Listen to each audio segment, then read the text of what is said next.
We now have two yellow cake layers, the second one prepared in the same way and baked at the same time as the first one. I've unmolded one layer, and I'm now ready to make the frosting before unmolding the second one. This is Ganache chocolate frosting. I think the ultimate chocolate frosting. It consists only of two wonderful ingredients, and it takes 2 seconds to make. I have the 12 ounces of my favorite, or whatever your favorite, semi-sweet or bittersweet chocolate grated in the food processor.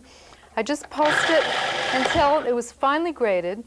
And now I've just heated my cream, which is 1 2/3 cups of heavy cream. And that's about 13.5 ounces. So you have a little more cream per weight than chocolate. You can even use equal parts, 12 ounces and 12 ounces, but it's best really not to, because when you put the icing on the cake, it tends to lift the crust off if it's too stiff. So now with the motor running, I'm going to be pouring the cream into the feed tube in a steady stream.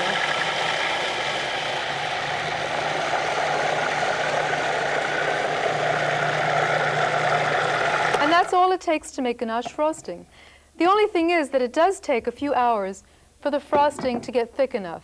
You can refrigerate it to help speed the process, but it's best not to stir it, because if you stir it, it will aerate and it will become much lighter. Some people like it that way too. But here is some ganache frosting that has been allowed to sit for a few hours, and see how rich and thick and how it peaks? This is what I'm going to use to frost the yellow cake. It's so nice to see a chocolate rich cake looking frosting and then to cut into it and find the beautiful downy yellow texture. So I've started off with a cardboard cake round that's 9 inches. The cake baked was 9 inches, and when it bakes it shrinks 1/4 of an inch on all sides away from the sides of the pan. So when I put the frosting on, I'm going to have exactly 1/4 of an inch of frosting. It's a way to regulate it. It's easy to frost cake right on a serving plate if you like to, and put the wax paper strips underneath it and pull them out when it's frosted. But I find it's easier to lift the cake up in my hand. So I thought I would demonstrate that, because I always was very impressed watching bakers do it in a bakery. And it's really the most simple way of frosting a cake. I start off by putting, it turns out to be about 1 cup of frosting. And see how nice and soft it is? Very hard to spread if it isn't. And you can put lots on and just take it off. It's better than starting with just a little, because when you start with a little frosting, it tends to lift the top crust right off the cake. And you can always remove the excess if you don't need it. I like using a cake stand partly because the revolving turntable brings the cake up to my level, so I don't have to lean over and get my back tired, and also because its turning motion makes it easier to put the icing on. But you can also use the little plastic turntables that are quite inexpensive. The heavy-duty ones are available at cake supply stores, and they're very good if you're making huge wedding cakes. I use it all the time because I have one, but it really isn't necessary if you're making small ones. Okay, now I have the center part, the filling in the cake, and if I want to be really careful, what I would do is freeze it for about 5 minutes so this sets. And then if you make a mistake putting the next layer on, you can move it about.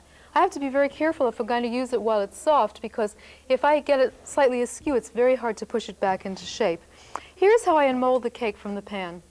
First, I run a small metal spatula. Let me put this on the surface so you can really see. All around the sides, just to make sure, despite the greasing and flouring, that the cake really hasn't stuck to the sides of the pan. It won't stick at the bottom because there I have the parchment or wax paper to absolutely prevent that.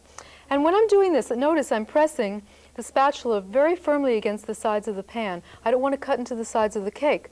The fewer crumbs I have, the easier it will be for me. This is actually just the bottom of a quiche pan, but I'm using it to unmold the cake, and then I've greased it very lightly so it will just slide right off. Now I'm going to lift away the cake pan. Now don't worry if you've lost a little of the sides, because I'm going to show you a trick of keeping the crumbs out of your icing. All I have to do now is remove the parchment or wax paper.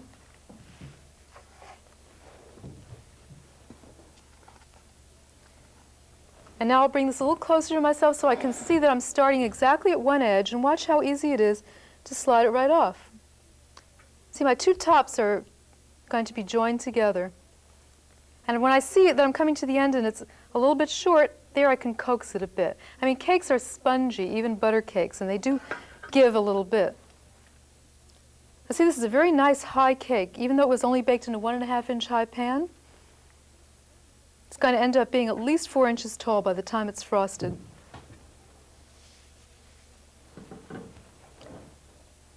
Now, there are many ways to frost a cake. You can frost it smoothly. It usually takes a bit of practice to get the icing or the frosting really smooth. But one of my favorite ways of frosting a cake is first covering it to seal in the crust and then putting big dollops of this beautiful rich frosting so that it forms curves and just looks so edible you can't wait to cut into the cake. So as I said, first put enough. Never stint in the beginning because you'll end up with crumbs in the frosting. Put a great deal on in the beginning, and then you can take off what you want afterwards. So I've almost covered the top, and I'm going to do the same thing on the sides, and that's where I'm going to show you how it's possible to keep even a ragged side like this out of the frosting. Now see, when there's something that's absolutely hanging off, there is a good idea to remove it and to brush off any really loose crumbs. Some people even use a crumb coating, they call it, of either some cornstarch or apricot or apple jelly. But when you get at all practice doing this, you find it's kind of not necessary to do. I use a small spatula to start the sides.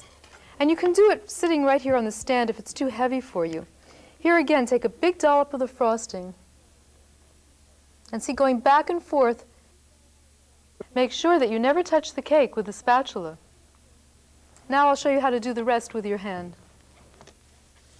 9-inch cake is about the heaviest I can handle because by the time the frosting is on the cake, it gets fairly heavy. My little finger is the one that gets the most tired. So I want to get a big wad of the frosting on. And going back and forth, I just cover the side. And I'm going to go around the whole cake like this, and then when I've completely sealed in all the crumbs, I can add extras so that I can either make little spikes coming out or big dollops. The dollops would be like this, and the spikes, you need lots of extra icing to do that, is that you just pull the icing straight away and see how it forms those lovely little spikes? It makes the cake kind of look like a porcupine. So I would continue like this with the whole cake until I have a beautifully frosted cake. And now the cake is completely frosted. How to get it off my hand? Well, there's a trick for that too. I'm going to transfer it to my left hand and use a heavy-duty pancake turner. See, it's angled, so even though our cake plate has a slight incline, I'll be able to transfer it to the pancake turner, lower it, and I'm going to also use my little angled spatula so I don't damage the sides at all. I slipped out the large one, and now I'll slip out the small one. And you'll see when I turn it to this side that there's no mark. That's where I pulled it out. I'm going to cut into this cake so you can have the pleasure of seeing the contrast of the frosting and the texture of the cake inside.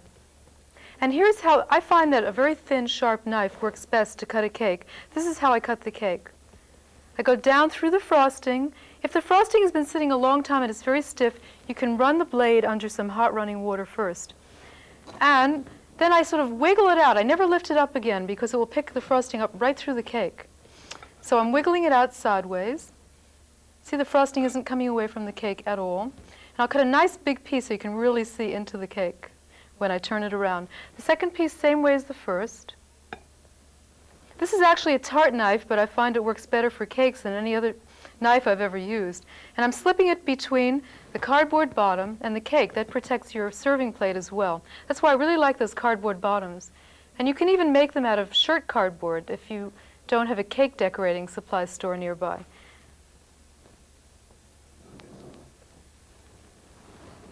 And this is the finished cake.